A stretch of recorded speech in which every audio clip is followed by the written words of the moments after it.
as you said earlier, Americans are feeling the squeeze of inflation. Oil prices have been at about a 7-year high recently. How long should Americans expect to face higher prices when they're at the grocery store, when they're at the gas pump? Is this something that they're going to see into the summer, into next fall? And separately, you talk about the importance of the Fed, but isn't that an acknowledgement that you're limited in what you can do? If you're relying on the Fed to make decisions and you're unable to get a Build Back Better proposal through, aren't you simply limited in what you can do to deal with inflation? Well, look, as you know, Ken, the inflation has everything to do with the supply chain.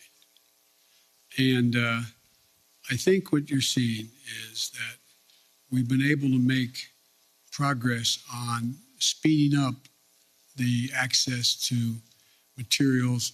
For example, 1/3 of the increase in cost of living is the cost of automobiles. The reason automobiles have skyrocketed in price is because of the lack of computer chips.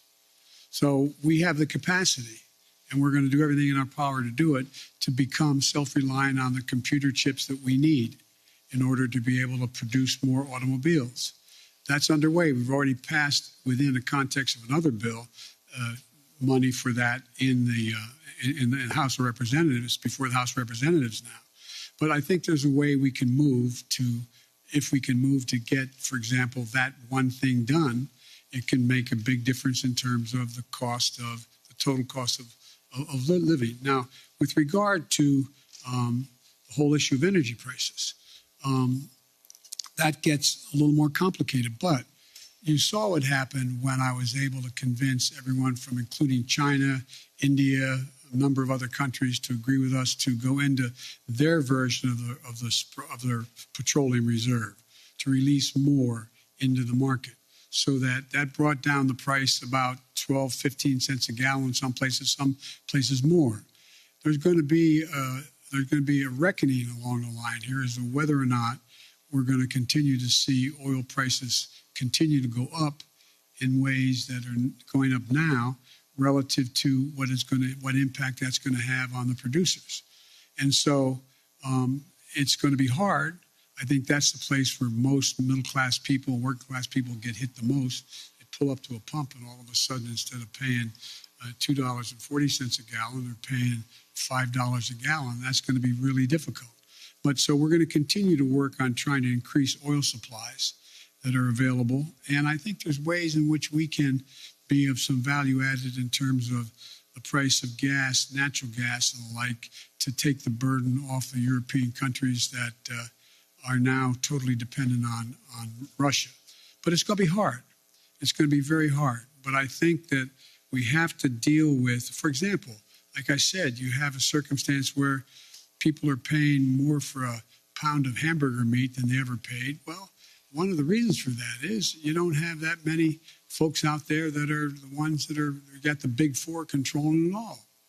And so you're going to see more and more, we're going to move on this competition piece to allow more and more smaller operations to come in and be able to engage in buying and providing the access to much cheaper meat than exists now. But it's going to be a haul. Now, and I assume the reason you said if I can't get Build Back Better relates to what those 17 Nobel laureate economists said, that if in fact we could pass it, it would actually lower the impact on inflation, reduce inflation over time, et cetera. So there's a lot we have to do. It's not going to be easy, but I think we can get it done. But it's going to be painful for a lot of people in the meantime. That's why the single best way to take the burden off middle class and working class folks is to pass the Build Back Better piece that are things that they're paying a lot of money for now. If you get to trade off higher gases, you're putting up with higher price of hamburgers and gas versus whether or not you're going to be able to pay for education and or child care and the like.